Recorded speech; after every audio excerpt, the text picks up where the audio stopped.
अरे अखिलेश यादव सुन लो, इंशाअल्लाह ताला सिर्फ मटेरा विधानसभा नहीं, उत्तर प्रदेश के बहुत सारी विधानसभा पर यही माहौल बनेगा जो आज हम यहाँ पर देख रहे हैं। बहराइच की मटेरा विधानसभा और उसका शंकरपुर चौराहा, जहां ओवैसी करते हैं बड़ी जनसभा। नाराए तकबीर, अल्लाहू अकबर के नारों के बीच ओवैसी मंच पर आते हैं तो बरस पड़ते हैं बीजेपी सरकार पर, बरस पड़ते हैं अखिलेश यादव पर। सपा के गढ़ में ओवैसी अखिलेश को देते हैं चुनौती, चेताते हैं कि अब मुसलमान सिर्फ दरी नहीं बिछाएगा। मगर अगर तुम बीजेपी को रोकने के नाम पर मुझसे और मटेरा की जनता से कहोगे कि तुमको दरी बिछाना पड़ेगा, अब दरी नहीं बिछाई जाएगी, अब हिस्सेदारी और बराबरी की लड़ाई होगी इंशाअल्लाह ताला। मंच से अखिलेश यादव ने न केवल सपा के मटेरा विधायक को सुनाया, बल्कि मानो अखिलेश यादव को भी चुन चुन कर शब्द बाणों से घेर दिया। अखिलेश का नाम ले लेकर ओवैसी जमकर सुनाते हैं और बीजेपी की बी टीम के बयानों पर मानो बरस जाते हैं। तो ये समाजवादी पार्टी के लोग ये कहना शुरू कर दिए कि असदुद्दीन ओवैसी आएगा तो भाजपा को फायदा होगा। बताओ अखिलेश यादव, बिहार में तुमने अपने 5 सांसद को भिजाया था कि ओवैसी ना जीत पाए। तुम्हारे 5 सांसद सीमांचल किशनगंज में आकर 15 दिन बैठ गए, रोज मीडिया से बात करते, रोज गांव-गांव जाकर जनता को बताते, मगर नतीजा क्या निकला? जिन 4 विधायक को अखिलेश यादव के भाई तेजस्वी यादव ने मंदलिस से तोड़ लिया था, सीमांचल की जनता को लाखों सलाम। उन्होंने अखिलेश यादव की इस नापाक मंसूबे को नाकाम कर दिया और मंदलिस के 5 विधायक को दोबारा कामयाब कर दिया। हम यहां पर आ रहे हैं और फिर शुरू हो गए। बी टीम है, बहराइच और मटेरा की जनता से अपील कर रहा हूं, आप मजलिस का साथ दीजिए। हम मर जाना पसंद करेंगे मगर अपने ईमान को और आपकी मोहब्बत का सौदा नहीं करेंगे फिरका परस्त आरएसएस की ताकतों के सामने। इल्जाम हम पर लगाया जाता है मगर कारनामे कोई और करता है। बताओ अखिलेश यादव, जो ममता बनर्जी के 20 एमपी चले गए, क्यों गए वो? उनको कोई कुछ नहीं बोलता। और असदुद्दीन ओवैसी आपके हक के लिए, आपकी सियासी लीडरशिप के लिए आ रहा है तो इन सबको डर लगता है। डरना पड़ेगा तुमको, आप डरना पड़ेगा, क्योंकि ये नौजवान अब जाग चुका है। इन नौजवानों ने ठान ली है कि इंशाअल्लाह ताला अब के बार उत्तर प्रदेश में इनके इत्तेहाद का एक इनकलाब बर्पा होगा।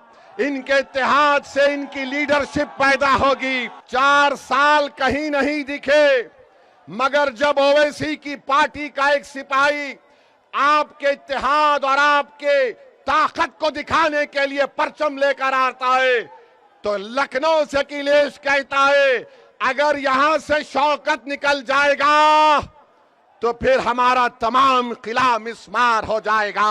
दरअसल 2018 के परिसीमन के बाद से मटेरा विधानसभा सीट पर समाजवादी पार्टी का ही कब्जा है। ये सपा का एक परंपरागत गढ़ माना जाता है।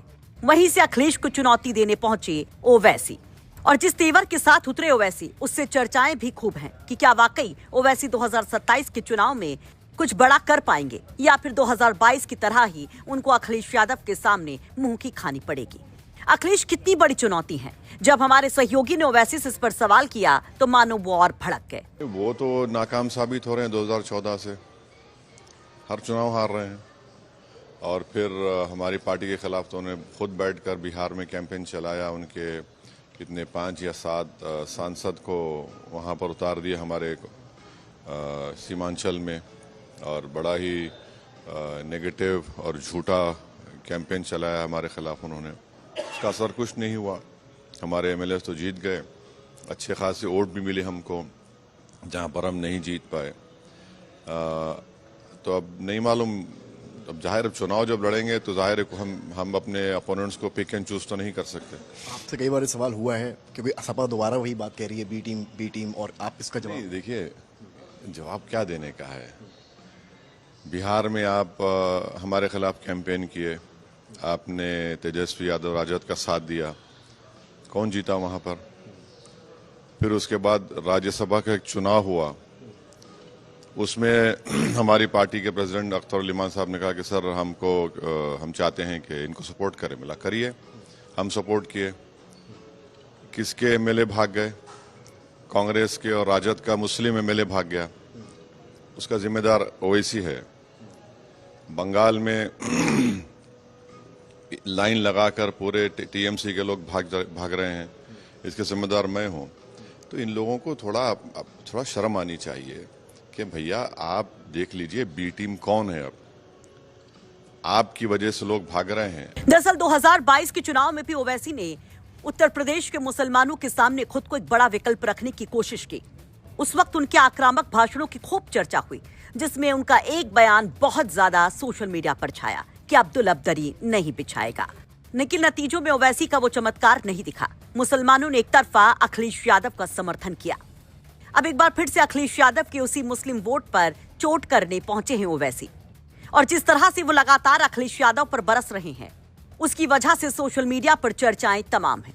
लेकिन क्या वाकई में सियासी जमीन पर वो बयान उतर पाएंगे? क्या वाकई में मुसलमानों के दिल में ओवैसी घर कर पाएंगे? ये सवाल सबसे बड़ा। इस पर आप क्या कहेंगे? कमेंट बॉक्स में अपनी राय जरूर रखिए। लखनऊ से समर श्रीवास्तव के साथ ब्यूरो रिपोर्ट, यूपी तक।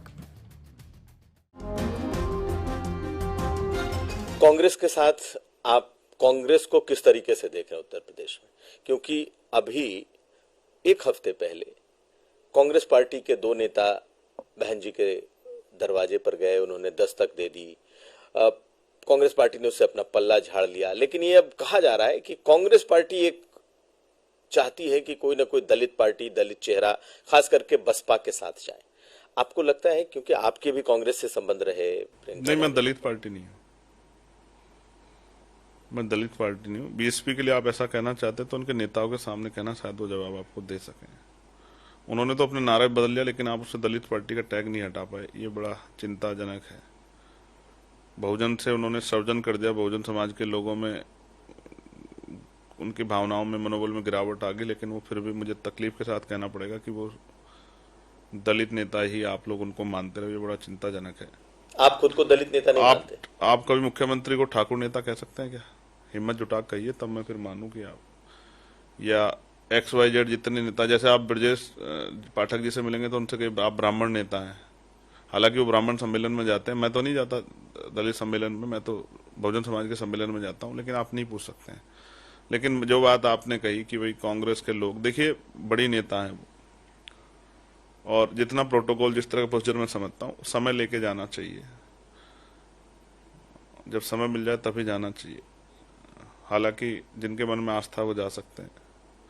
लेकिन मैंने कई बार समय लेने का प्रयास किया था, तो फिर ये कहा गया कि भाई जैसे औरों से मिलने जा सकते हैं तो वहां क्यों नहीं जा सकते। सत्य यही है कि समय लेना पड़ता है, और जब तक वो समय नहीं देंगे तो आप मिल नहीं सकते हैं। जैसे हमारी भी वार्ता हुई कि भाई आप किस दिन हम लोग बैठ के ब्रॉडकास्ट कर सकते हैं, तो सोचे कि अगर आप अचानक से आ जाओ और मैं बिजी हूँ या मैं कहीं यहाँ नहीं हूँ तो आपका भी समय खराब होगा, और एक मन में ये भी होगा कि यार मैं गया, मेरा पैसा समय खराब हो गया, मैं मिल भी नहीं पाया, तो जो भावना है उनका भी अपमान होगा। तो ऐसे में समय लेके जाना चाहिए। बड़ी नेता है, उनकी सुरक्षा और सब चीजें हैं।